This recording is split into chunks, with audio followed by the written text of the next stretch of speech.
Hi masters, for you మీకోసం ఛానల్కి స్వాగతం సుస్వాగతం. ముందుగా మన జగద్గురువైన బ్రహ్మర్షి పితామహ పత్రిజీ గారికి, మన గురుమాతకి నా ఆత్మ ప్రణామాలు మాస్టర్స్. ఓకే మాస్టర్స్, ఈరోజు మన ఛానల్కి సీనియర్ పెరుగుడు మాస్టర్ అయిన హనీ మేడం వచ్చారు విజయవాడ నుంచి. మేడంని సాధారణంగా ఆహ్వానించుకుందాం. ఈరోజు మేడం ఎంచుకున్న టాపిక్ హిమాలయంలో నివసించే స్వామి నాదనందు బాబాజీ గారి జీవిత చరిత్ర అనే మంచి టాపిక్ ఎంచుకున్నారు. మేడంకి సాధారణంగా ఆహ్వానించుకుందాం. నమస్తే మేడం, వెల్కమ్ మేడం. ముందుగా నాకు జన్మనిచ్చిన నా తల్లిదండ్రులకు, బ్రహ్మర్షి సుభాష్ పత్రి గారికి, అలాగే నా జన్మాంతరాల గురువైన మహావతార్ బాబాజీ గారికి, ఇక్కడ జూమ్ లో ఉన్న మాస్టర్స్ అందరికి నా హృదయపూర్వక ధన్యవాదాలు. అలాగే మాస్టర్ ఒక గ్రేట్ సర్వీస్ చేస్తున్నారు. సో మేడం గారికి కూడా నా హృదయపూర్వక ధన్యవాదాలు. Thank you so much. So మరి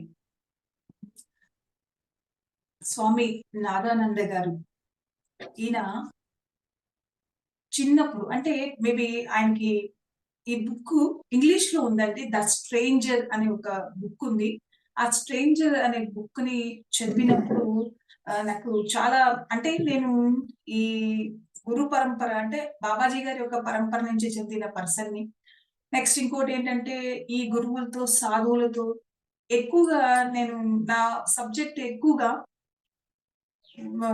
సాధువుల గురించి, యోగుల గురించి, వీటి గురించి నేను ఎక్కువగా నా సబ్జెక్ట్స్ ఎక్కువ ఉంటాయి. సో దీని మీద నేను రీసెర్చ్ చేస్తా ఉన్నాను. సో ఇక హాఫ్ అర్ధ కుంభ్‌కి 2021 లో మరి బాగా కరోనా పీక్ స్టేజ్ లో వెళ్ళటం జరిగింది. ఇప్పుడు పూర్ణ కుంభ్ మన ప్రయాగ్రాజ్ లో జరుగుతుంది. అది 20న వెళ్తాము. సో 20 నుంచి మేబీ మార్చ్ 5 దాకా కూడా నియర్లీ అన్ని ప్లేసెస్, ప్రయాగ్ దగ్గర నుంచి కాశీ, బౌద్ధగయ, సారనాథ్, తర్వాత అయోధ్య, నైమిషారణ్యము, ఇంకా ఫర్దర్ గా ఇంకేమైతే అద్భుతమైన ప్లేసెస్ ఉన్నాయో అవన్నీ కూడా సందర్శించాలని సంకల్పం చేసుకున్నాము. ఇవన్నీ కూడా పరమ గురువులు అలాగే బాబాజీ గారి యొక్క దీవెన. సో ఆయన ఈ నాదానంద గారు ఒక బుక్ కూడా రాశారు, అవధూత, ద బయోగ్రఫీ ఆఫ్ అవధూత అనే పుస్తకం కూడా రాశారు. బట్ మనము ఈయన గురించి మనం తెలుసుకుందాము.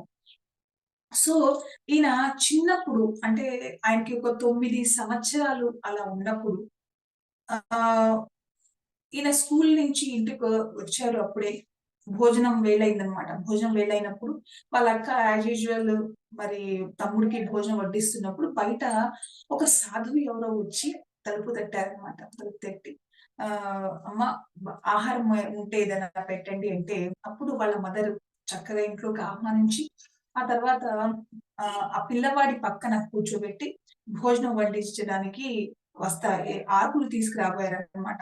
మన అరిటాక్ లో వేస్తాం కదా, ఆకు తీసుకురాబోతే ఆయన ఆయన బ్యాగ్ లో నుంచి ఒక నల్లటి గిన్నెని తీశారు. ఆయన పాత్ర, కప్పర్ అంటారు దాన్ని. సో యోగులు వీళ్ళంతా కూడా కొంతమంది ఆ వాళ్ళు ఇట్లాంటి పాత్రల్ని, అంటే మన టిబెటియన్స్ లో లామాస్ దగ్గర ఉంటాయి చూసారా, కప్పర్స్, పాత్రలు, వాళ్ళ పాత్రలు వాళ్ళే మెయింటైన్ చేస్తారు. వాళ్ళ వాళ్ళ బ్యాగ్ లో వాటర్ బాటిల్, తర్వాత ఈ బౌల్ వేరే ఎక్కడ ప్రపంచంలో ఎక్కడికి వెళ్ళినా సరే దాన్ని వాళ్ళు వదలనమాట. అలాగే జపమాల ఒకటి, తర్వాత కొన్ని వస్తువులు వాళ్ళు క్యారీ చేస్తారన్నమాట. అలాగే ఈ సాధువు గారు కూడా ఆ యొక్క గిన్నెని తీసుకుని దాంట్లో ఆహారం వేయించుకున్నారన్నమాట. సో ఈ చిన్న పిల్లవాడు, ఈ ఈ బాబుకి, నాదానంద గారికి ఆ గిన్నె బాగా నచ్చిందనమాట. అయితే ఈయన భోజనం చేసి అయిపోయి అదేంటి ఆ పాత్రని కడుక్కుని సంచిలో పెట్టుకుంటా ఉంటే ఈ బాబు టక్కన ఆయన దగ్గరికి వెళ్ళి ఏమన్నారంటే, నాకు ఆ పాత్ర ఇస్తారా స్వామీజీ అని అడిగారు. అడగంగానే ఒక్కసారి ఆ ఆ సన్యాసి గారు ఆ పిల్లవాడి ముఖం చూశారనమాట. చూసి చిరునవ్వు నవ్వి ఏమన్నారంటే, నాన్న రాబోయే రోజుల్లో, అంటే తర్వాత, అంటే రాబోయే రోజులలో నువ్వు ఎదిగినప్పుడు ఇది తప్పకుండా నీ దగ్గర కూడా వస్తుంది. నువ్వు కూడా దీన్ని వాడతావు అని చెప్పేసి ఆ చిన్న కుర్రవాడి తల మీద చేయి పెట్టి ఆయనకి సాంస్క్రిట్ లో కొన్ని ఏదో మంత్రాలు చదివి ఆ పిల్లవాడిని బ్లెస్ చేస్తారన్నమాట. సో ఎప్పుడైతే ఆ స్వామీజీ వెళ్ళిపోతారో, ఇక ఈ పిల్లవాడి మనస్సులో పూర్తిగా ఆ యొక్క సాధువు జీవితాన్ని జీవించాలని, కళ్ళు మూసుకుంటే ఆ ఉన్నతమైన హిమశిఖరాలు అంటే ఆ ఐస్ తో నిండిన ఆ హిమాలయాలు, హిమాలయాల్లో ఉన్న ఆ యోగులు, ఋషులే ఈయనకి బాగా కనిపిస్తూ ఉండేవారనమాట.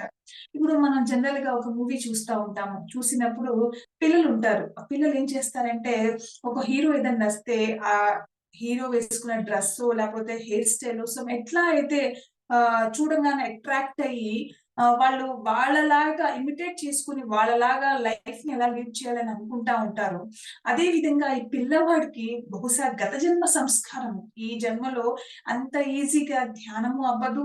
అంత ఈజీగా శాకాహారము అవ్వదు. అట్లాగే అంత ఈజీగా ఈ యోగత్వం అనేది కూడా రాదు. ఎన్నో జన్మల యొక్క పర్యాంతము ఆ జన్మ సంస్కార బలం ఉంటే తప్ప ఆ గురువుల యొక్క ఆశీర్వాదము లేకపోతే ఆ విద్య అవ్వటం అనేది ఎన్నో ఎన్నో జన్మలు తప్పిస్తే తప్ప ఈ జన్మకు మనం ఆ స్థాయికి రాలేము.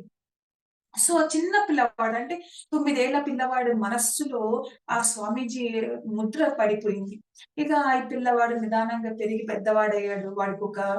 ఆయనకొక 15, 16 సంవత్సరాలొచ్చిన తర్వాత వాళ్ళ మదర్‌తో చెప్తారన్నమాట. అమ్మ నేను గూడా మొన్న నా చిన్నప్పుడు ఒక స్వామీజీ వచ్చారు కదా! నేను కూడా ఆయనలాగే సాధువునయిపోతాను, సన్యాసినయ్యి హిమాలయాల్లో నేను ఉంటానమ్మా. నా యందు దయ చూపిచ్చి నాకు ఆ మార్గాన్ని అనుసరించి వెళ్ళిపోవడానికి నాకు మీరు నన్ను బ్లెస్ చేయండి అని చెప్పేసి ఆ చిన్న పిల్లవాడు కోరుకుంటారనమాట. యంగ్ ఏజ్ లో ఉన్న ఆ పిల్లవాడు కోరుకుంటే ఫస్ట్ 2 నిమిషాలు వాళ్ళ మదర్, వాళ్ళ ఫాదర్ బాగా దుఃఖపడ్డారు. ఎందుకంటే మరి అప్పట్లో సాధువులుగా మారిపోవటం అంటే అదొక ట్రెండే. నిజం చెప్పాలంటే వాళ్ళ అబ్బాయి ఫలానా వాళ్ళ అబ్బాయి సాధువు. ఇప్పుడు మనం చూస్తున్నాము పిల్లల్లో పీఠాధిపతులు లేకపోతే శారదా పీఠాల్లో వేద పాఠశాలల్లో పిల్లల్ని వేస్తే మా పిల్లలు సో అండ్ సో అని గ్రేట్‌గా చెప్పుకుంటారు. అట్లాగే వీళ్ళు కూడా సరే అని చెప్పేసి ఇక నీ ఇష్టం నాయన నీ జాతకంలో అదే ఉంది అని భగవంతుడు నిర్ణయిస్తే గనక తప్పకుండా నువ్వు వెళ్లి తండ్రి అని చెప్పేసి ఆయన్ని పంపించేస్తారు.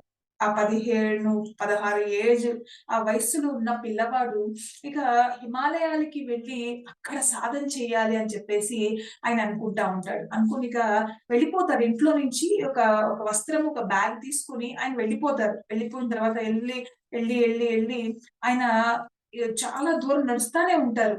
అయితే ఒక చోట తారామాయి అని అవధూత ఆవిడ. ఆవిడ ఒక అవధూత అన్నమాట. అంటే జనరల్‌గా అవధూతలంటే మనం చూస్తా ఉంటాం. మనం చాలా అవధూతలని చూస్తా ఉంటాం. ఏంటంటే ఇక ఫిజికల్ యొక్క దీంట్లో వాళ్ళు ఉండరు. కంప్లీట్‌గా ఇక బాహ్య ప్రపంచం యొక్క ఆలోచన వాళ్ళకుండదు. ఎంత సేపు కూడా భగవంతుడిలో లీనమైపోవటము. కొంతమందైతే వస్త్రాలు లేని అవధూతలు కూడా ఉంటారు. బట్ ఈవిడ కూడా అంతే. కొంత ఈ శరీరం ఇక్కడి నుంచి కింద భాగం దాకా చిన్న వస్త్రం ఏదో కట్టుకొని ఉంటారు అంతే. మిగతా అంతా శరీరం కాడంతా నార్మల్‌గా ఉంటారనమాట. కాస్త ఆ పైనుంచి కొంత మేరకు ఆవిడ వస్త్రం కట్టుకొని ఉంటారనమాట. సో, ఈవిడ ఏంటి అంటే ఈవిడ పేరు తారామాయి. మనం ఇందాకే అనుకున్నాం. తార. అయితే ఆవిడ అసలు పేరేంటో కూడా తెలీదు. అందరూ ఆవిడని తారా తారా అని సరే కొన్ని రోజులు పోయాక మాయి అంటే అమ్మ అని. తారా అమ్మ అని అందరూ పిలుస్తూ ఉండేవారు. అయితే ఈవిడేం చేసేవారంటే అక్కడ సమీపంలో ఉన్న ఇళ్ళ దగ్గర కాకుండా టెంపుల్స్ ఎక్కడైతే ఉంటాయో ఆ గుళ్ళల్లోనే ఆవిడ ఆహారం భిక్షాటన చేసేవారనమాట. ఆహారం తెచ్చుకొని ఆవిడేం చేసేవారంటే వచ్చి ఒక చెట్టు ఉండేది. ఆవిడ నివసించే ప్లేస్ లో ఒక పెద్ద రావి చెట్టు లాంటిదేదో ఉండేదన్నమాట. అయితే ఆవిడ అక్కడికొచ్చి కూర్చునేది. ఆవిడ ఆహారం తీసుకొస్తారు కదా! ఆ ఆహారాన్ని చేతులు అట్లా పట్టుకొని తీసుకొచ్చేవారు. తీసుకొచ్చి ఆయన రావటంతోటే ఆవిడ కోసము పావురాళ్ళు, కుందేళ్ళు, చీమలు, పాము, ఇంకా చిన్న చిన్న కుక్క పిల్లలు ఇలా యానిమల్స్ ఏవైతే ఉన్నాయో అవన్నీ కూడా ఆవిడ కోసం వెయిట్ చేశారన్నమాట. సో, తెచ్చుకున్న ఆహారంలో ముప్పావు వంతు వాటికే పెట్టేసేవారన్నమాట. రిమైనింగ్‌గా ఏదైనా చిన్న పున్నగా ఉంటే ఆవిడ తినేవారు. సో, ఇట్లాగా వెళ్తా ఉంటే ఈ పిల్లవాడు ఈ ఈవిడకి తారసపడతారన్నమాట. తారసపడతా ఉంటే ఈవిడ ఏం చేస్తారంటే ఆ అబ్బాయి వెళ్తా ఉంటే వెనక నుంచి ఒక ఏమంటారంటే ఆహ్, ఒక కర్రతో ఇట్లా టచ్ చేశారన్నమాట. ఎవరు అని చెప్పేసి ఈయన వెనక్కి తిరిగి చూడంగానే ఆ అబ్బాయి ఆ కర్ర దానికి తగిలి కింద పడిపోతాడనమాట నాగానంద గారు. అప్పుడు ఆమె కాళ్ళతో గుండె మీద ఒక తన్ను తంతుతారనమాట. ఒక తన్ను. తన్నప్పుడు ఇక ఒక్కసారిగానే ఆ అబ్బాయి ఆహ్, కాలి యొక్క స్పర్శ తగిలిన తర్వాత 16 గంటలు ట్రాన్స్‌లో ఎళ్ళిపోతారనమాట. అట్లాగా లెగిసి కూర్చొని అట్లాగా ఎప్పుడైతే ఆవిడ తన్నారో లెగిసి ఏంటి అని తెలుసుకునే లోపే ఆవిడ చూస్తూ ఉండగానే ఆయన అలా కూర్చొని నియర్లీ 16 గంటలు ఏకధాటిగా ఆ ట్రాన్స్‌లో అలా ఉండిపోయారనమాట. కళ్ళు తెరిసిన తర్వాత ఆయనకి అదొక అలౌకికమైన లోకంలో ఆయన ఉన్నట్టుగా, ఈ ప్రపంచమంతా డిఫరెంట్‌గా యెస్ నేను ఏదో ఉన్నది నా వల్ల కార్యము కనుక నేనిక్కడ ఉన్నానని చెప్పేసి వెంటనే ఆ మాతాజీ అంటే ఆ తారామాయి కాళ్ళు పట్టుకుంటారన్నమాట. ఎవర్రా నువ్వు? ఎక్కడి నుంచొస్తున్నావు? ఏంటి నీ విషయము? అని చెప్పేసి క్యాజువల్‌గా అడుగుతారు. అప్పుడు ఈ ఈ అబ్బాయి యొక్క విషయాలన్నీ కూడా ఆవిడతో చర్చిస్తారన్నమాట. చర్చించినప్పుడు సరే కానీ ఇక్కడే ఉండు. ఈ చెట్టు దగ్గరే ఉండు. నేను ఉంటున్నాను కదా! నువ్వు ఉండు అంటారు. సరే అని చెప్పేసి ఇక ఆ పిల్లవాడికి ఆవిడతో పాటు ఉంచి శిక్షణ ఇస్తూ ఉండేవారు. మాటతోటే. ఇప్పుడు మనము చాలా విషయాలు మనం వింటూ ఉంటాం. వినంగానే కొన్ని మనకి ఆ విషయాలు మనస్సులోకి చొచ్చుకెళ్ళిపోతాయి. కొన్ని ఎట్లా ఉంటాయంటే మనస్సుకి బాధని కలిగిస్తాయి. కొన్ని మనం పరివర్తన చెందటానికి మాటలనేవి చాలా దోహదపడతాయి. కనుక మాట అనేది చాలా జాగ్రత్తగా మాట్లాడాలి. ఒక మాట వల్ల ఒక జీవితమే వెళ్ళిపోతుంది. కనుక సో, అట్లాగా మనము ఎప్పుడు కూడా చిన్న పిల్లలతో మాట్లాడినప్పుడు, ఆ చిన్న స్థాయిలోనే మాట్లాడాలి. ఇప్పుడు చిన్న పిల్లలతో, పెద్దవాళ్ళతో మాట్లాడినట్టుగా గట్టిగా అరిసి మాట్లాడారనుకోండి, వాళ్ళకెలా అనిపిస్తుంది, అమ్మో! మా మదర్ అరుస్తున్నారు, మా ఫాదర్ అరుస్తున్నారు అనే భావనలో ఉంటారు. అట్లా కాకుండా ఆవిడతో ప్రేమతో ఆ పిల్లలతో గనక ఆళ్ళకి అర్థమయ్యే భాషలో చిన్నగా మనకు అర్థమైతే, అది జీవిత కాలం వాళ్ళ జీవితాన్ని మోల్డ్ చేసే విధంగా వాళ్ళ యొక్క లైఫ్ టర్న్ అవుతది. సో, ఈవిడ కూర్చోపెట్టుకొని మాటలు చెప్తూ ఉండేవారు. జీవితంలో ఎట్లా ఉండాలి? ఏం చేయాలి? అనే. ఆ తర్వాత నీటిలో దింపి సాధన చేయించేవారు. నీళ్ళలో ఇంత దాకా మెడ దాకా లోతు నీళ్ళలో దిగి నువ్వు సాధన చేయాలి అని అనేవారనమాట. అయితే ఎక్కువ సేపిన నీళ్ళలో ఉండలేకపోయేవారు. ఆయనకి భయమేసేది. ఎందుకంటే చేపలు కొరికి నన్ను తినేస్తాయి అని చెప్పేసి. ఇదే డౌట్‌ని ఆయన ఆ తారామాయితో చెప్తారన్నమాట. నేను నీళ్ళలో వస్తే నాకు నన్ను చేపలేమైనా తినేస్తాయేమో నాకు భయంగా ఉంది అంటే, అప్పుడు తారమాయి ఏమంటంటే, అయితే ఏమవుతది? చేపలు నిన్ను కొరికి తింటే ఆహారంగా వాళ్ళకి నువ్వు ఉపయోగపడ్డావు. నీ శరీరము ఉపయోగపడింది. పరోపకారం శరీరం ఇదం జగత్ అంటారు. లేతే ఇదం శరీరం అంటారు. అంటే పరోపకారానికి ఈ శరీరము ఉపయోగపడితే అంతకన్నా గొప్ప విషయం ఇంకోటుండదు. నీ వల్ల ఆ చిన్న జీవులకి ఆహారం అయితే నువ్వు సంతోషపడాలి. మనము మ మన ఇంకొకళ్ళకి జీవితం అందుతుంది అంటే నువ్వు దేనికైనా సిద్ధంగా ఉండాలి నాదానంద అని చెప్పేసి చెప్తారన్నమాట. ఆ తర్వాత ఇక ఈ అబ్బాయికి ఏమని చెప్తారంటే కొన్ని సాధన రహస్యాలు ఎట్లా చేయాలి చిన్నగా తెలిసినవే. పెద్దగా ఏం కాదు. సో, ఈవిడ ఒక అవధూతగా కదా!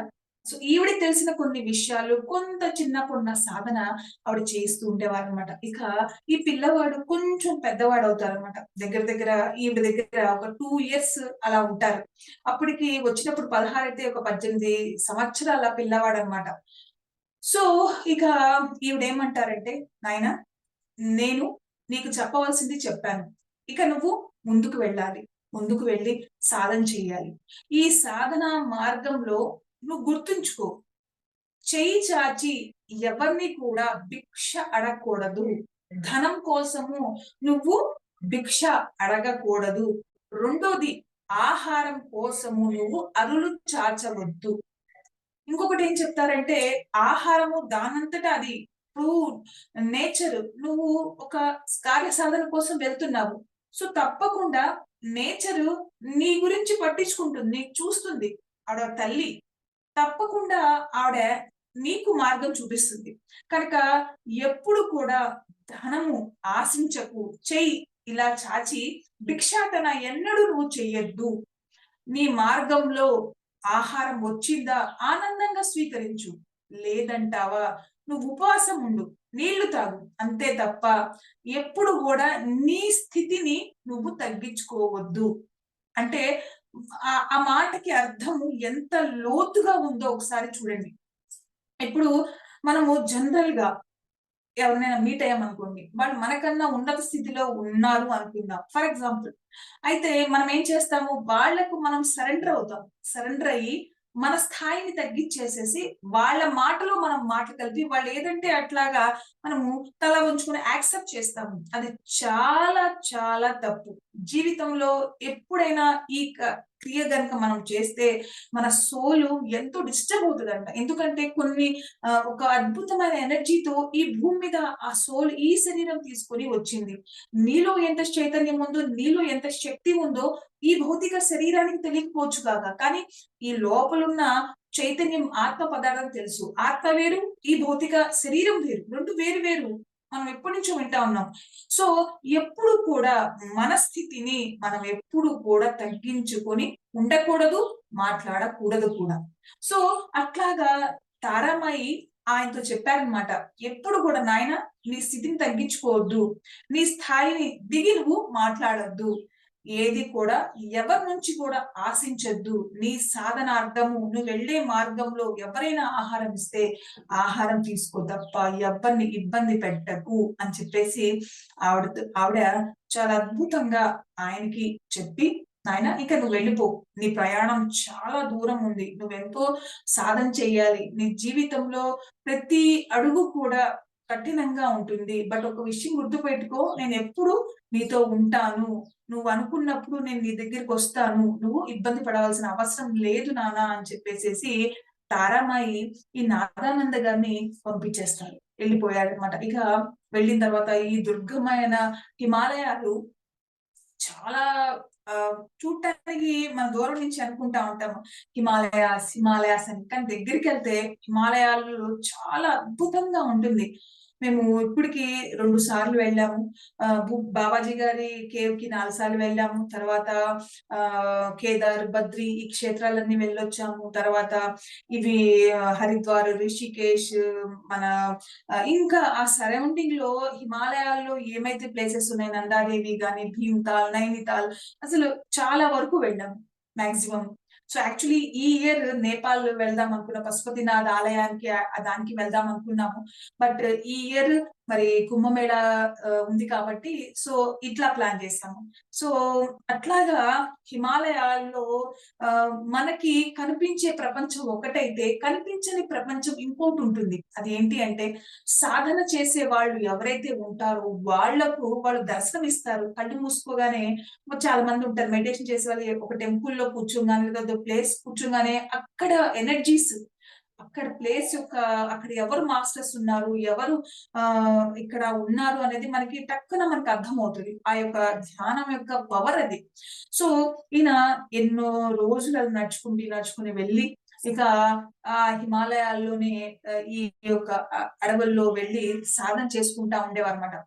ఆయన దగ్గర కొంత మనకి ఆ యొక్క గంగా వాటర్ అంటే ఈ హిమాలయాల్లో గూడా ప్రతి చోట గూడా పై నుంచి కొండ శిఖరాల మీద నుంచి గంగమ్మ వస్తానే ఉంటారన్నమాట వాటరు. ఆ వాటరు నిజంగా ఎంత ప్యూర్‌గా ఉంటుందంటే ఆ చెట్లలో మూలికలు ఉంటాయి గదా! ఆ మూలికల్లో నుంచి ఆ వాటర్ ఫ్లో అయ్యి వస్తా ఉంటే ఆ వాటర్ నిజంగా అమృతమే. నిజంగా ఇప్పుడు మనం తాగే నీళ్ళన్నీ పిచ్చి నీళ్ళు మనం అనుకోకూడదు గానీ. సో అట్లాగా ఇక ఇలా సాధనతో ఉన్నారన్నమాట. సాధనతో ఉండి ఇక ఎట్లాంటి ఆహారం లేకుండా అలాగే సాధన చేసుకుంటూ ఉండేవారు. ఆకులు ఏవైనా అలమల దొరికితే తినేవారు. ఇక అట్లాగే సాధన చేస్తూ ఉండేవారన్నమాట. ఇక నిదానంగా గంగా ఘాట్ దగ్గర వెళ్లి కూర్చొని అక్కడ సాధన చేస్తా ఉంటే ఆయన చూస్తూ ఉండగానే తెల్లటి వస్త్రంలో ఒక సాధువు నడుచుకొని వచ్చి ఈ అబ్బాయి దగ్గరికొస్తారన్నమాట. వచ్చి మనం పెండలం అంటారు. మా దాని నుంచే మనము సగ్గుబియ్యము అట్లాంటివి తయారు చేసాం గదా! ఆ పెండలం చెట్టు యొక్క ఆకుల్లో ఒక ఆకుల ఆకుల పొట్లం అన్నమాట. ఒక పొట్లము ఆయనకి ఇస్తారన్నమాట. అందులో బోలెడన్ని మిఠాయిలు ఉంటాయి.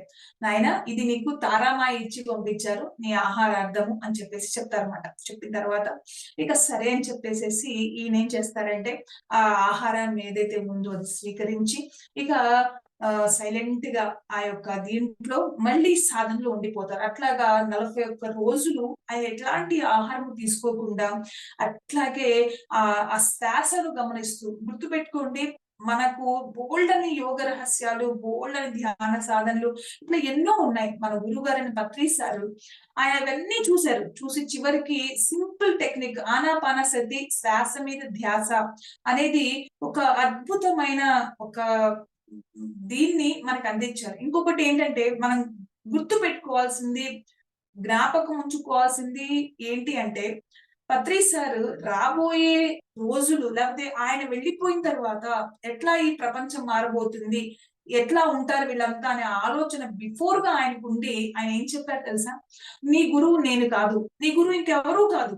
నీ గురువు నీ దగ్గరే ఉన్నారు. నువ్వు ఎక్కడికి వెళ్ళవలసిన అవసరం లేదు. ఏ గురువు పాదాలు పట్టుకోవాల్సిన అవసరం లేదు. ఎక్కడికి వెళ్ళవలసిన అవసరం నీ గురువు నీతోనే ఉన్నాడు.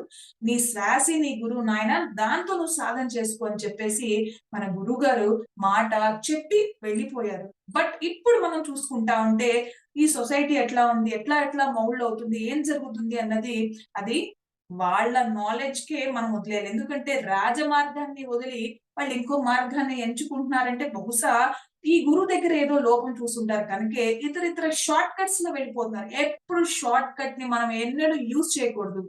సో, అట్లాగా 41 రోజులు ఆ శ్వాసతో ఆయనున్నారు.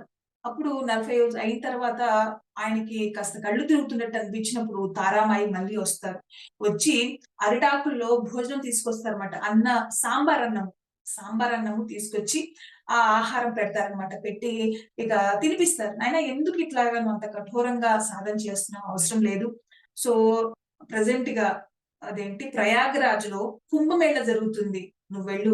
అక్కడ అనేక మంది సాధువులొస్తారు" అని చెప్పేసి ఈ తారామాయి చెప్తారనమాట. చెప్పినప్పుడు సరే అని చెప్పేసి ఈయన నిదానంగా ఇక కొంత ఆవిడిచ్చిన ఆహారం తీసుకొని, తిని కొంచెం శక్తి పుంజుకొని నడిచి మరి నిదానంగా ప్రయాగ్‌రాజ్‌కి వచ్చారనమాట. అప్పట్లో దాదాపు ఇది ఆహ్, బహుశా 80, 90 ఏళ్ల నాటిది ఈ చరిత్ర.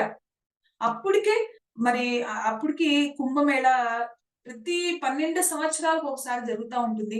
కానీ ఇప్పుడు జరిగేది 140 సంవత్సరాల తర్వాత ఒక అద్భుతమైన డివైన్ ఎనర్జీ, ఒక శక్తి పాతాన్ని ఒక కలశంలో పూర్ణ కలశంలో వాళ్ళు తీసుకొచ్చారు. చాలా మంది ఏమనుకుంటారంటే ఆ యొక్క ఎనర్జీస్ ఇతరితర వాటిలో వాళ్ళు సాధువులు ఇస్తున్నారు. లేకపోతే ఇంకో డెవలప్ కోసం ఇస్తున్నారంటే వాళ్ళ అజ్ఞానం.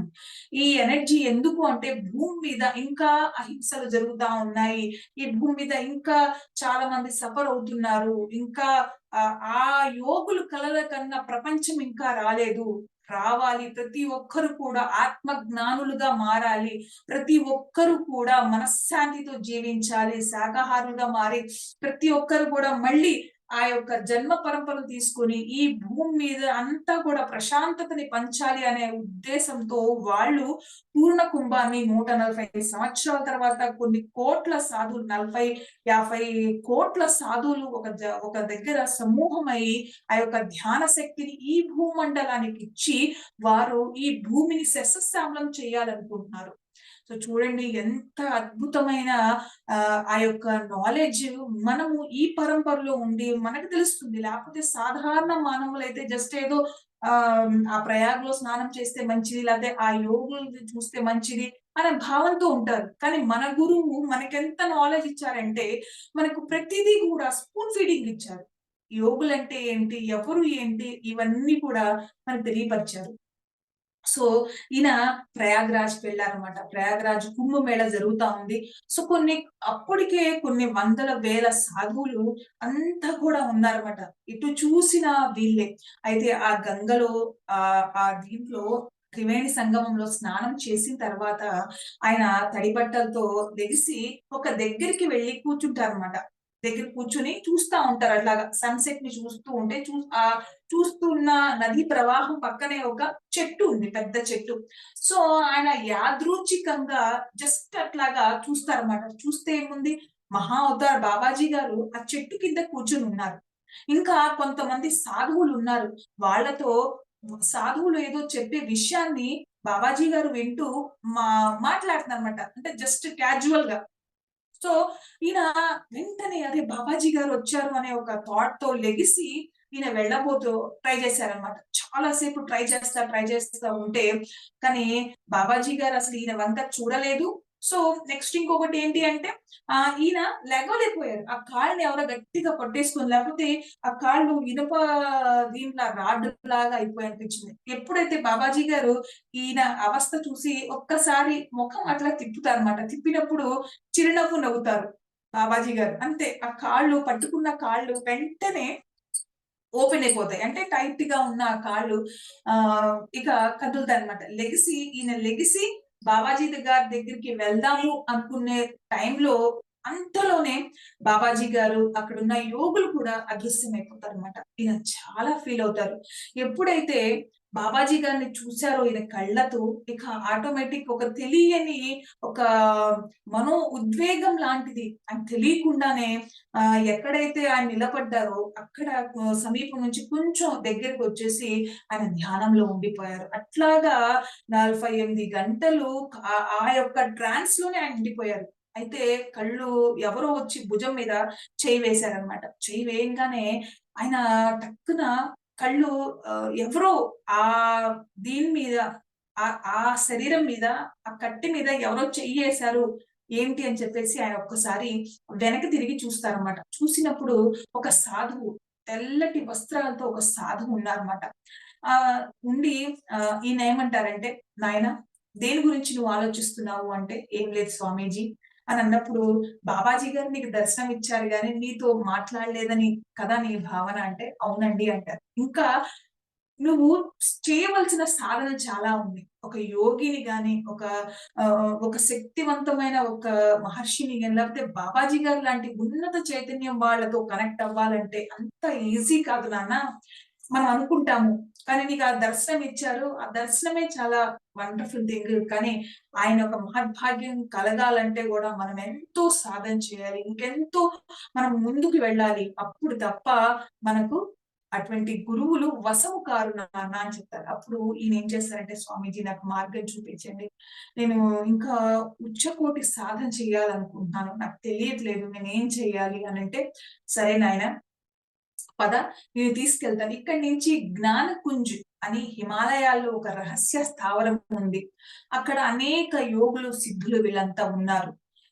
సో ఇతను వచ్చిన యోగి పేరేంటంటే భృంగరాజ్ పరమహంస అన్నమాట. ఆయన పేరు భృగరాజ్ పరమహంస గారన్నమాట. వచ్చిన వ్యక్తి పేరు, సాధువు గారి పేరు. నాయనా 3 రోజులు ఇక్కడి నుంచి కరెక్ట్‌గా నువ్వు నడుచుకుంటూ వస్తే ఆ యొక్క స్థావరానికి వస్తావు.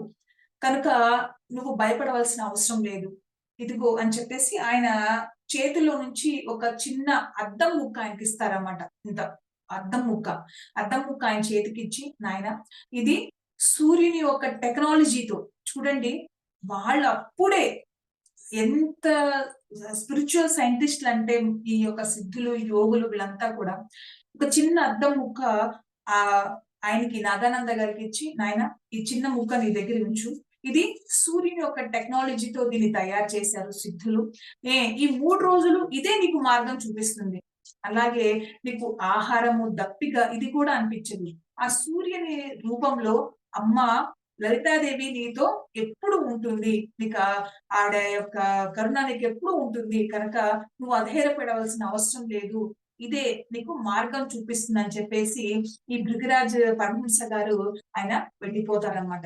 ఇక అప్పటి నుంచి ఈయన దాదాపు 3 రోజులు ఏకధాటిగా ఒక దాహం లేక, ఒక ఆహారం తీసుకోక నిరంతరం నడుస్తూ ఈ టిబెట్ యొక్క టిబెటియన్ ఈ ప్లేస్ దాటి ఇంకా ముందుకు వెళ్ళిపోతా ఉంటారన్నమాట. ఈ యొక్క ప్లేసెస్, ఈ మానిస్టర్స్ ఇవన్నీ దాటుకొని వెళ్ళిపోతా ఉంటే అక్కడ జ్ఞానకుంజము అని, అంటే కుంజం అంటే అదొక శక్తి క్షేత్రం, దాన్ని వాళ్ళకి పిలుస్తారు జ్ఞానకుంజం. సో అక్కడికి ఆ దాంట్లోకి ఎంటర్ అవుతా ఉన్నప్పుడు ఆ భృగరాజ్ పరమహంస గారు వచ్చేస్తారన్నమాట. వచ్చేసి ఏమంటారంటే, నాయన ఇక్కడ దాకా వచ్చావు, అద్భుతము, రా అని చెప్పేసి తీసుకెళ్తారన్నమాట. అక్కడ లోపలికెళ్తే అదొక దివ్యమైన ప్రపంచము. ఈయన ఏమంటారంటే ఇది జ్ఞానకుంజము. దీనికి ఇంకొక శాఖ కూడా ఉంది. అది సిద్ధాశ్రమము. అంటే సిద్ధులు ఉండే చోటు. ఇక్కడ ఈ యొక్క జ్ఞానకుంజంలో శిష్యుల్ని తయారు చేస్తారు. ఎవరైతే ఇట్లాంటి యోగ సాధన చేయాలనుకుంటా ఉంటారో, ఎవరైతే ఎదగాలనుకుంటారో, ఆ యొక్క మార్గంలో ఉంటారో అటువంటి వాళ్లకు జ్ఞానకుంజాన్ని తీసుకొస్తాము. ఇక్కడ సిద్ధాశ్రమం అనే ఒక శాఖ ఉంది. అక్కడ అనేక సిద్ధులు కొన్ని యుగాల నుంచి అందులో ఉన్నారు. సప్త ఋషులు, శ్రీకృష్ణుడు, ఇంకా రాధాదేవి, అట్లాగే అమ్మ, ఇట్లాగా చాలా మంది ఆ యొక్క సిద్ధాశ్రమంలో ఉన్నారు నాయన. సో అదొక పార్ట్. సో ఇది మీలాంటి సాధకులకు ఇదొక అద్భుతమైన ప్రపంచం నాయన అని చెప్పేసి లోపలికి తీసుకెళ్తారన్నమాట. లోపలికి తీసుకెళ్తే అదొక డివైన్ ప్రపంచము. ముందు ఒక ప్లేస్ కి తీసుకెళ్తారు. అదొక డిఫరెంట్ రూమ్ అన్నమాట. రూమ్ లోకి వెళ్తే అక్కడ ఒక ఆయన పేరు ఏంటంటే, మన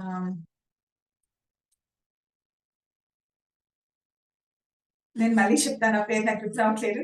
సో ఆయన పేరు, సరే నేను మళ్ళీ ట్రై చేస్తాను. సో ఆయన దగ్గరికి తీసుకెళ్తారన్నమాట.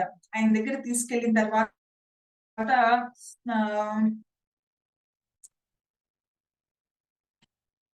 సరే నాకు ఆ పేరు గుర్తు అవ్వకపోతే నాకు కొంచెం ఇదిగా ఉంది.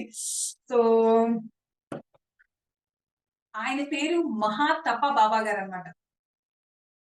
మహాతప అంటే మహా తపస్సు చేసి ఆ యొక్క క్షేత్రాన్ని ఆయనే మెయింటైన్ చేసే పర్సన్ అన్నమాట. మహాయోగి ఆయన. గత 50 సంవత్సరాల నుంచి ఒకే దగ్గర కదలకుండా, కళ్ళు మూసుకొని కళ్ళు తెరవకుండా ఆయన సాధనలో ఉన్నారన్నమాట. సో మహాతప గారు ఈ జ్ఞానపుంజికి మొత్తానికి ఆయనే మెయింటైన్ చేసే పర్సన్ అన్నమాట. సో ఇక్కడి నుంచి ఆయన్ని తీసుకెళ్లి వేరే ఇంకొక ప్లేస్ తీసుకెళ్తారు. అక్కడ 150 పైన చాలా మంది శిష్యులు ఆ యొక్క ధ్యాన సాధనలో ఉంటారు. ఇంకా ముందుకు తీసుకెళ్తారు. తీసుకెళ్ళిన తర్వాత అదొక కొండ గుహలాగా ఉంటుందది. ఆ గుహ ప్రాంతంలో తీసుకెళ్లి ఏం చేస్తారంటే, ఈయన ఒక టిబెటియన్ లామా అక్కడ ఉంటారన్నమాట. తీసుకెళ్లి ఆ స్వామికి చెప్తారు, ఇట్లాగా ఈ మహానుభావుని తీసుకొచ్చాము. సో ఈయనకు మీరు విద్య చెప్పాలి అంటారు. అయితే ఆయనతో ఏం చెప్పారంటే, మాదేంటి ఈ వచ్చిన భృగరాజ్ పరమహంస గారు, మహాతప బాబా గారు ఈ ఈ వ్యక్తి నాదానంద గారి యొక్క తపస్సుకి మెచ్చి ఆయనకు శ్రీ విద్య యొక్క నాలెడ్జ్ ని ఇవ్వాలనుకుంటున్నారు. కనుక ఈ అబ్బాయికి మీరు శ్రీ విద్య ఉపాసకుడుగా శ్రీ విద్య యొక్క నాలెడ్జ్ ని, ఈ యొక్క టిబెటన్ సాంప్రదాయంలో సంబంధించిన ఏ విధంగా అయితే ఆ యొక్క విద్యను మనం అభ్యసిస్తామో ఆ విధంగా ఆ పిల్లవాడిని మీరు తీర్చిదిద్దాలి అని చెప్పేసి చెప్తారన్నమాట యోగా ఏంటి భృగరాజ్ గారు. సరే అని చెప్పేసి ఆయన ఏం మాట్లాడు, ఆ టిబెటన్ యోగి గారు కూర్చున్న ఆయన మాట్లాడు, సరే అని చెప్పేసి తల వంచుతారు. వాళ్ళు నమస్కార పరంగా తల వంచుతారు కదా, ఆ పరంగా తల వంచి ఆయన వెళ్ళిపోతారు. ఆ తర్వాత ఈయనకి మాట్లాడతారన్నమాట. మాట్లాడి చెప్తారన్నమాట, స్టార్ట్ చేస్తారు. ముందుగా ఆయన నేర్పించేది ఏంటో తెలుసా? ప్రాణాయామము, తర్వాత శ్వాస బ్రెత్ యొక్క టెక్నిక్స్ నేర్పిస్తారండి. అసలు ఎట్లాగా బాగుంటదంటే చాలా బాగుంటుంది. ఆ బ్రెత్ చెప్తారన్నమాట. మనిషి ఈ భూమండలంలో జీవిస్తున్న నాళ్ళు కూడా ఈ యొక్క శ్వాసని అందుకోలేకపోతాడు, శ్వాసని అర్థం చేసుకోలేకపోతాడు. ఒక ఆలోచన వచ్చినా, ఒక మాట ఇదైనా, ఒక ఆహారం మనం ఇతరులు వెళ్ళాలన్నా, లేకపోతే మనలో నెగిటివ్ థాట్స్ రావాలన్నా కూడా మన శ్వాస ప్రాపర్ గా రన్ అవ్వకపోతేనే మనకు అటువంటి ఆలోచనలు వస్తాయి. ఎందుకంటే ఇది విశ్వంతో కనెక్ట్ అయి ఉంది కాబట్టి ఈ శ్వాస విజ్ఞానాన్ని ముందు నేర్చుకో అని చెప్పేసి ముందు ఆ అబ్బాయికి శ్వాస మీద ఉన్న టెక్నిక్స్ నేర్పిస్తారు. ఆ తర్వాత ప్రాణాయామాలు నేర్పించి, తర్వాత శ్రీ విద్య, ఇది కొన్ని ముద్రలు, తర్వాత కొంత యోగ పరంగా కొన్ని అద్భుతమైన టెక్నిక్స్ నేర్పిస్తారు. తర్వాత ఇంకోటి ఏంటంటే ఆయన రాసుకోవటానికి లేదు. ఈ నాగానంద గారు ఇప్పుడు వేదంలో కూడా వేద పఠనం చేసేటప్పుడు ఆ వేదాన్ని ఉచ్చరిస్తా ఉంటారు. ఆ వేదం ఆ మాట గురువు యొక్క వాణితోటే వాళ్ళకొచ్చేయాలి. అన్ని సార్లు వాళ్ళు రిపీటెడ్ గానే జరుగుతా ఉంటది తప్ప రిటర్న్ ఇప్పటికి వేదాలు లేకపోవడానికి కారణం ఎందుకంటే భగవంతుడి నుంచి అది అందింది అన్నమాట. భగవంతుడు ఆ యొక్క జ్ఞానాన్ని ఈ యొక్క సిద్ధులకు ఇచ్చారు. సో, ఆ వేదాన్ని చెప్తారు గానీ దాన్ని రిటర్న్ చేయడానికి లేదన్నమాట. దాన్ని ఎందుకంటే మనం చూస్తా ఉన్నాము. ఇప్పుడు తక్షశిల లాంటి ఎన్నో ప్లేసెస్, ఎన్నో అద్భుతమైన నాలెడ్జ్ తగిన పుస్తకాలన్నీ కూడా మన మీద దీంతో భారతదేశం మీద దీంతో ఆ జ్ఞానాన్ని తీసేశారు. కానీ వాళ్ళు మర్చిపోయింది ఏంటి అంటే ఒక జ్ఞానము ఎట్లాంటిదంటే ఒకళ్ళ నుంచి ఇంకోటికి క్యారీడ్ అవుతా ఉంటది. ఒకళ్ళ నుంచి ఒకటి ఫార్వర్డ్ అవుతా ఉంటది. ఆ జ్ఞానాన్ని పుస్తకాలైతే తీసేయొచ్చు. కానీ అందులో ఉన్న జ్ఞానాన్ని ఎవరు జరపగలుగుతారు? ఎట్లా అది పాసిబుల్ అవుతుంది? సో, ఆ యొక్క టెక్నిక్, ఆ యొక్క వేదంలో ఉన్న శక్తి అది. సో, ఈ అబ్బాయికి అది నేర్పిస్తారన్నమాట. దాదాపు అదేంటి ఆ అబ్బాయి 1, 2 ఇయర్స్ ఇక అక్కడే ఉండిపోతారన్నమాట. ఉండిపోయి ఆయన 365 సంవత్సరాల నుంచి కూర్చునే ఉన్నాడు ఆ టిబెట్ లామా గారు. అస్సలు కదలలేదు, మెదలలేదు. చూడండి వాళ్ళకి ధ్యాన శక్తి మనము కాస్త కూర్చొని ధ్యానం చేయమంటే కదిలిపోతా ఉంటాము. వాష్‌రూమ్ కంటాము, టాయిలెట్ కంటారు, వాటర్ అంటారు, ఇంకేటో ఇది కాకుండా ఫిజికల్‌గా కాకుండా ఈ బుర్రలో రన్ అయ్యేవి ఇంకెన్నో. మరి వాళ్ళు చూసారా? ఎంత 365 సంవత్సరాల నుంచి కూర్చొని ఉన్నారు అంటే వాళ్ళెంత సాధన చేసుంటారు. ఎంత నిగూఢ సాధన వాళ్ళు చేశారు. సో, ఏదైతే వాళ్ళు చేశారో అదే వాళ్ళు పంచుతా ఉంటారు. ఏదైతే అందుకే గురువుగారంటారు, "ఏ నేర్చుకుంటే నే నేర్పించు, బి నేర్చుకుంటే బి నేర్పించు. ఈ ప్రపంచంలో ప్రతిదీ గూడా ఇచ్చేయాల్సిందే. ఏది నీది కాదు" అని. సో, అట్లాగా ఆయన దగ్గర ఉండి ఆ శ్రీ విద్య ఉపాసకుని, ఆ శ్రీ విద్య శక్తిని ఆయన సాధన చేసి అగ్రతార అనే ఒక ఆ నాలెడ్జ్‌ని దీంతో పాటుగా అగ్రతార యొక్క నాలెడ్జ్‌ని కూడా ఆయన అందుకున్నారు. ఈ తార అనే ఒక పదం ఏంటి అంటే ఈ యొక్క టిబెటన్‌లో వీళ్ళు ఈ తార అనే అమ్మవారిని మనం మన పార్వతీ అమ్మవారి యొక్క రూపమే ఇది తార. కానీ అక్కడ వాళ్ళు తారామాయిని పూజిస్తారన్నమాట. ఆవిడ తార ఇక్కడ ఈవిడ ఈ తారామాయి కాదు. ఈ అమ్మవారు కాదు. అక్కడ టిబెట్‌లో తార. అక్కడ వాళ్ళ ఆలోచన ఏంటంటే ఎవరికైతే ఆ అమ్మ ప్రత్యక్షం అవుతదో, ఎవరికైతే ఆ అమ్మ యొక్క అనుగ్రహం ఉంటదో వాళ్ళ జీవితాలు మారిపోతాయంట. ఆ యొక్క అమ్మవారి విగ్రహం టిబెటన్‌లో చూడటానికి కాస్త మన బుద్ధుడి ఫేస్ తర్వాత గ్రీన్ కలర్‌లో ఉంటారు. తారామాయి. నేను నా దగ్గర ఫోటో గూడా ఉంది. నేను మీకు షేర్ చేస్తాను. కుదిరితే ఇవాళ కాకపోయినా రేపైనా మీరు చూపించండి ఆ అమ్మవారిని. సో, తారామాయి, అగ్రతార ఆ యొక్క డివైన్ నాలెడ్జ్‌ని కూడా ఈ అబ్బాయి నేర్చుకుంటారన్నమాట. అంతా అయిపోయిన తర్వాత చివరికి వాళ్ళ గురువుగారు చెప్తారు. ఏమంటే, "నాన్న నేను ఏమైతే నీకు జ్ఞానం ఇవ్వాల్సినవి ఉందో నేను ఇచ్చేసాను. కానీ గుర్తుపెట్టుకో ఇక్కడి నుంచి నువ్వు ప్రపంచంలోకి వెళ్తున్నావు. భౌతిక ప్రపంచంలోకి వెళ్తున్నావు కనుక నీ విద్యను సరైన విధంగా ఉపయోగించు. నువ్వు ఎట్లా జీవించాలంటే నీటి మీద తా తామరాకు ఎట్లా ఉంటుందో ఆ తామరాకు నీటిలో తేలుతూ చుక్క కూడా అంటుకోకుండా ఎట్లా అయితే ఉంటుందో అదే విధంగా నువ్వు జీవించాలి. ఒక జ్ఞాని ఎప్పుడు కూడా తన జ్ఞానంతోనే జీవించాలి. ఏది ఆశించకూడదు. భగవత్ కృప వల్ల నీకు ఈ విద్య అబ్బింది. ఇంత దాకా నువ్వొచ్చావు. నీ గత జన్మ సంస్కారము నిన్ను ఇక్కడికి లాక్కొచ్చింది నాయనా. ఈ ప్రపంచం చాలా అంటే చీకటితో నిండి ఉంది. అంటే అజ్ఞానం. వాళ్ళ దీంట్లో చీకటి అంటే అజ్ఞానంతో పోలుస్తారు వాళ్ళు. ఈ ఈ ఈ ప్రపంచమంతా గూడా చీకటితో నిండి ఉంది. నీ యొక్క జ్ఞాన వెలుతురుని వాళ్ళకి పంచు నాయనా అని చెప్పేసేసి చెప్తారన్నమాట. ఇక నీకు ఇవ్వవలసిన విద్య అంతా అయిపోయింది నాయన అని చెప్పేసి చెప్పగానే గురువుగారు అంటే అట్టిపెట్టిన లామ గారి యొక్క కాళ్ళు పెట్టుకొని తర్వాత నమస్కరించి అక్కడి నుంచి బయలుదేరి వెళ్ళిపోతారు. ఇక అప్పుడు దాకా ఉన్న ఆ బంధము ఆయనతో ఆయన గురు శిష్యుల బంధము మరి దగ్గర దగ్గర 2 ఇయర్స్ అంటే ఎంత బంధం ఉంటుంది. మరి ఒక్కసారిగా ఆ బంధాన్ని కట్ చేసేసారు. ఈ టిబెట్‌లో ఏం చేశారంటే మండల అని చెప్పేసేసి ఒక చిత్రాన్ని వాళ్ళు గీస్తారు. మనం వినే ఉంటాము. ఆహ్, మధు గజాల మేడం చేస్తా ఉంటారు. మీరు చూసే ఉంటారు. పెయింటింగ్స్ ఇట్లాగా రౌండ్‌గా ఉండి దాంట్లో బోలెడన్ని కలర్స్ ఉంటాయి.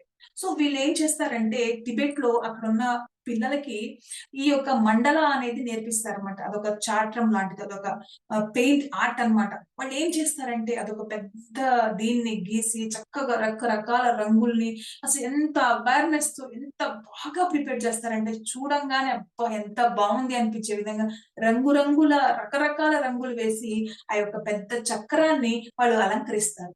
బట్ అది ఎప్పుడైతే పూర్తయిపోతదో దాన్ని మళ్ళీ వాళ్ళు చెరిపేస్తారన్నమాట చేతులతో.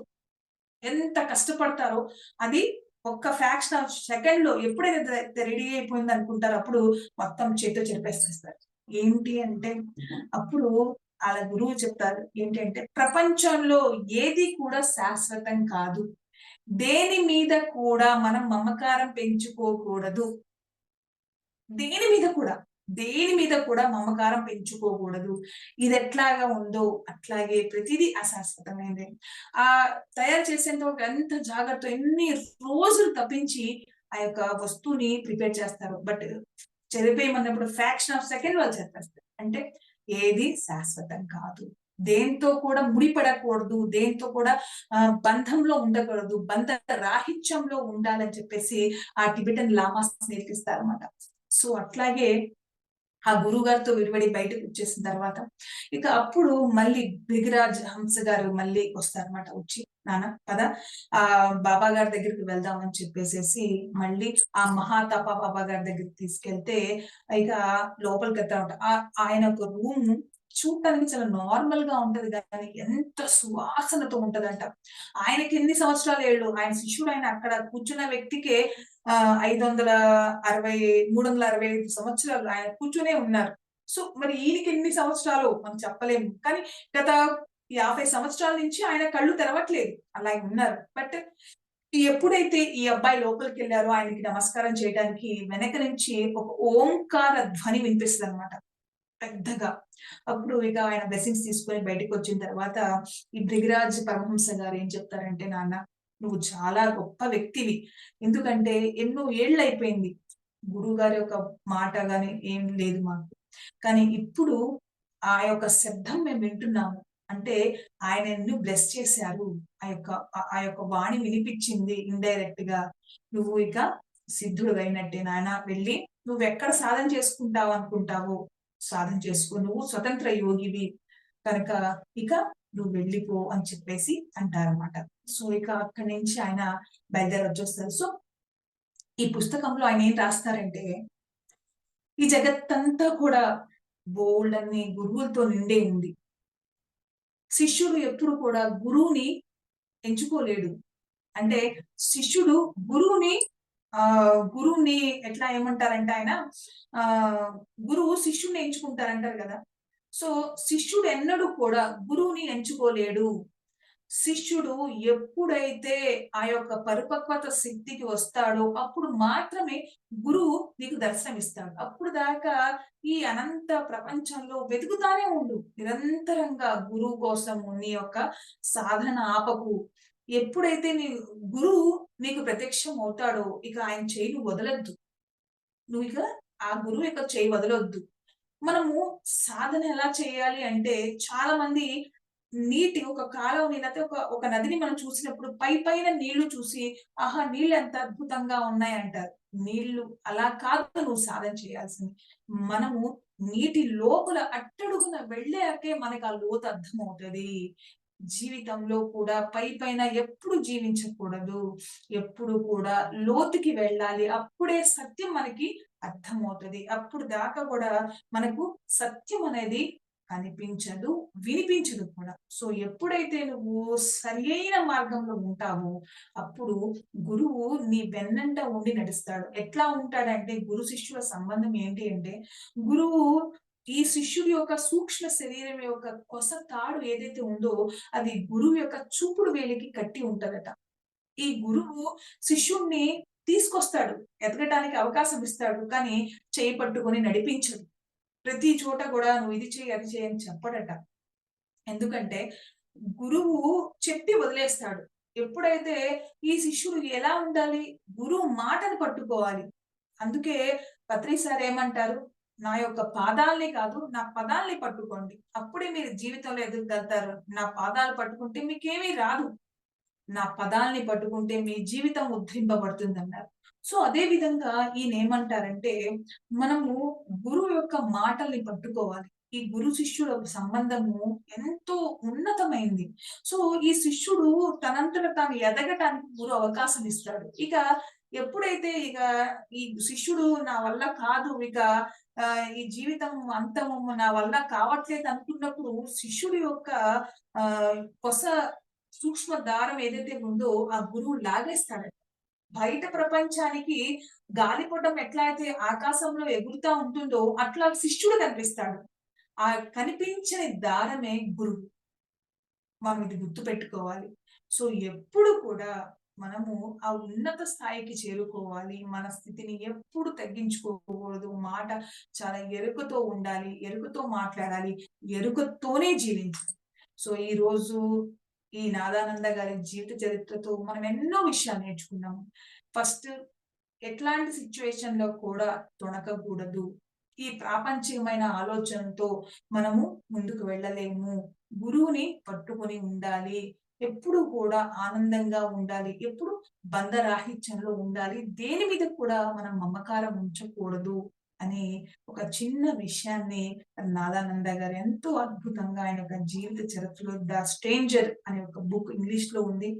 తెలుగులో, హిందీలో అయితే ఇంకా అయితే రాలేదు. But thank you so much. మరి ఇంత అద్భుతమైన జ్ఞానాన్ని నేను అందించడానికి అవకాశం ఇచ్చిన మేడం గారికి, అలాగే ఇక్కడ చూసిన మాస్టర్స్ అందరికి కూడా నా హృదయపూర్వక ధన్యవాదాలు. Thank you so much. Thank you madam. Thank you so much madam. For you మీకోసం ఛానల్కి వచ్చి ఎంతో గొప్ప ఆత్మజ్ఞానాన్ని అందించారు మేడం. Thank you madam.